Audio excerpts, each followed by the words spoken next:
Stave I. Marley's ghost. Marley was dead, to begin with. There is no doubt whatever about that. The register of his burial was signed by the clergyman, the clerk, the undertaker, and the chief mourner. Scrooge signed it. And Scrooge's name was good upon change, for anything he chose to put his hand to. Old Marley was as dead as a doornail. Mind, I don't mean to say that I know, of my own knowledge, what there is particularly dead about a doornail.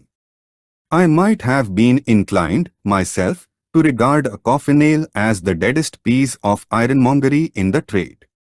But the wisdom of our ancestors is in the simile, and my unhallowed hands shall not disturb it, or the country's done for. You will therefore permit me to repeat, emphatically, that Marley was as dead as a doornail. Scrooge knew he was dead. Of course he did. How could it be otherwise? Scrooge and he were partners for I don't know how many years. Scrooge was his sole executor, his sole administrator, his sole assign, his sole residuary legatee, his sole friend, and sole mourner. And even Scrooge was not so dreadfully cut up by the sad event, but that he was an excellent man of business on the very day of the funeral, and solemnized it with an undoubted bargain. The mention of Marley's funeral brings me back to the point I started from. There is no doubt that Marley was dead. This must be distinctly understood, or nothing wonderful can come of the story I am going to relate. If we were not perfectly convinced that Hamlet's father died before the play began, there would be nothing more remarkable in his taking a stroll at night, in an easterly wind, upon his own ramparts, than there would be in any other middle-aged gentleman rashly turning out after dark in a breezy spot, say St. Paul's churchyard for instance, literally to astonish his son's weak mind. Scrooge never painted out old Marley's name. There it stood, years afterwards, above the warehouse door, Scrooge and Marley. The firm was known as Scrooge and Marley. Sometimes people knew to the business called Scrooge, and sometimes Marley, but he answered to both names. It was all the same to him. Oh! But he was a tight-fisted hand at the grindstone, Scrooge. A squeezing, wrenching, grasping, scraping, clutching, covetous old sinner. Hard and sharp as flint, from which no steel had ever struck out, generous fire, secret, and self-contained, and solitary as an oyster. The cold within him froze his old features, nipped his pointed nose, shriveled his cheek, stiffened his gait, made his eyes red, his thin lips blue, and spoke out shrewdly in his grating voice. A frosty rime was on his head, and on his eyebrows, and his wiry chin. He carried his own low temperature always about with him. He iced his office in the dog days, and didn't thaw it 1 degree at Christmas. External heat and cold had little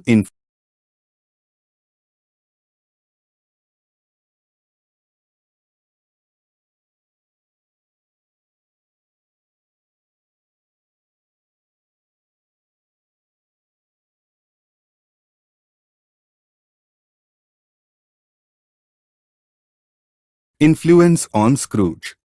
No warmth could warm, no wintry weather chill him. No wind that blew was bitterer than he, no falling snow was more intent upon its purpose, no pelting rain less open to entreaty. Foul weather didn't know where to have him.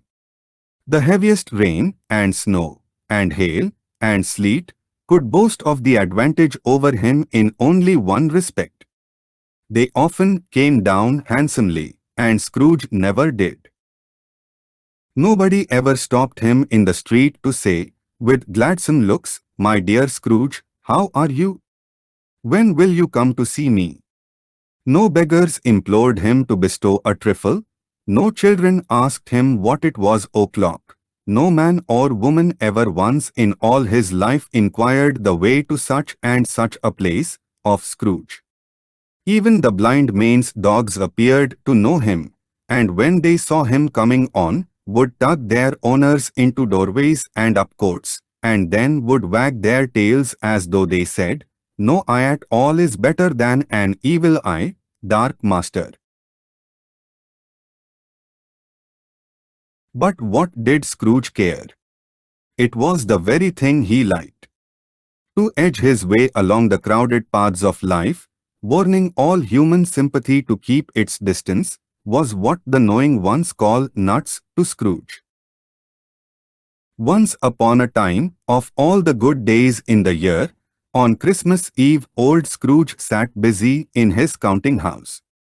It was cold, bleak, biting weather, foggy withal, and he could hear the people in the court outside go wheezing up and down, beating their hands upon their breasts, and stamping their feet upon the pavement stones to warm them. The city clocks had only just gone 3, but it was quite dark already. It had not been light all day, and candles were flaring in the windows of the neighboring offices, like ruddy smears upon the palpable brown air. The fog came pouring in at every chink and keyhole, and was so dense without, that although the court was of the narrowest, the houses opposite were mere phantoms. To see the dingy cloud come drooping down, obscuring everything, one might have thought that nature lived hard by, and was brewing on a large scale. The door of Scrooge's counting house was open.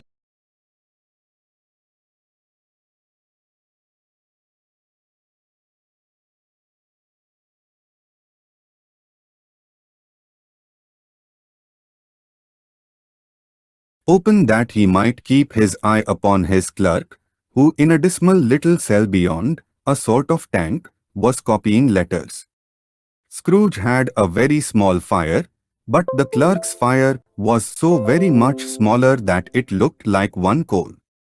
But he couldn't replenish it, for Scrooge kept the coal box in his own room, and so surely as the clerk came in with the shovel, the master predicted that it would be necessary for them to part. Wherefore the clerk put on his white comforter, and tried to warm himself at the candle, in which effort, not being a man of a strong imagination, he failed. "A Merry Christmas, Uncle."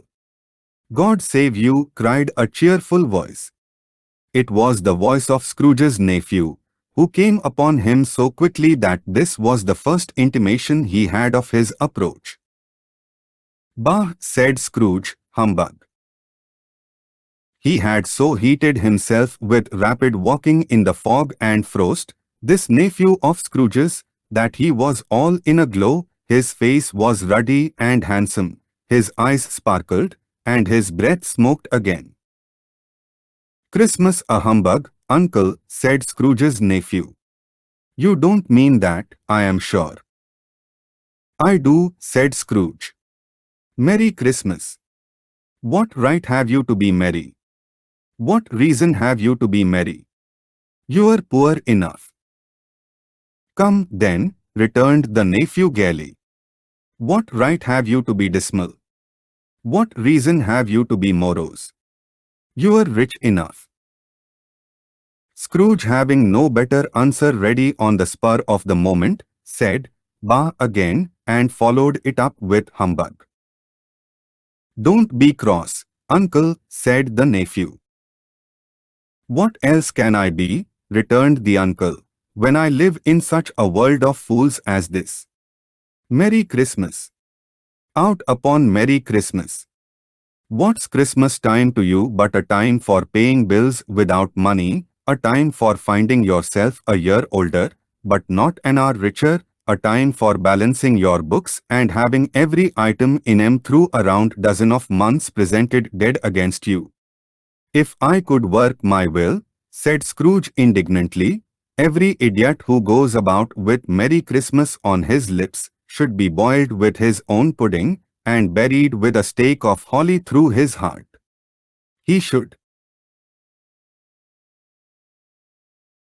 Uncle, pleaded the nephew.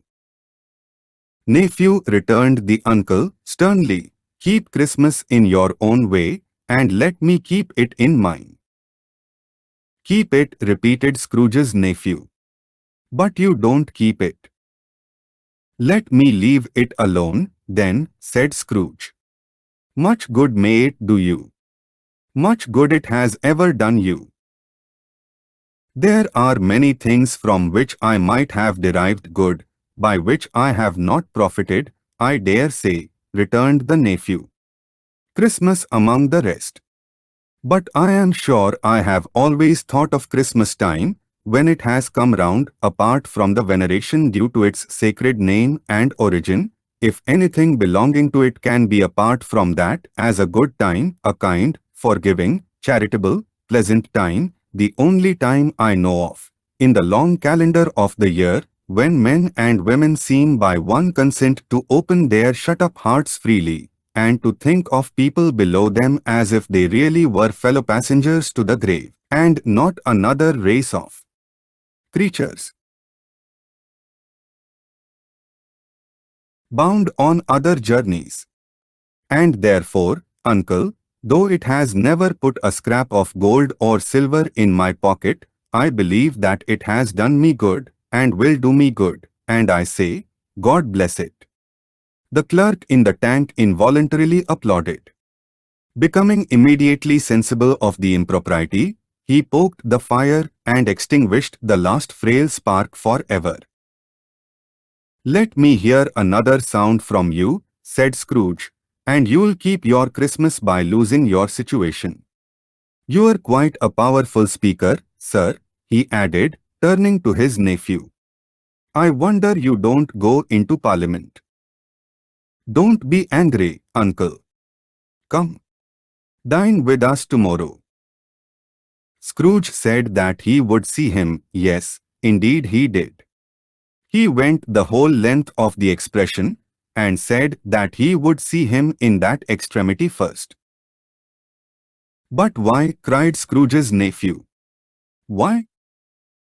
Why did you get married? Said Scrooge. Because I fell in love. Because you fell in love, growled Scrooge, as if that were the only one thing in the world more ridiculous than a Merry Christmas. Good afternoon. Nay, uncle, but you never came to see me before that happened. Why give it as a reason for not coming now?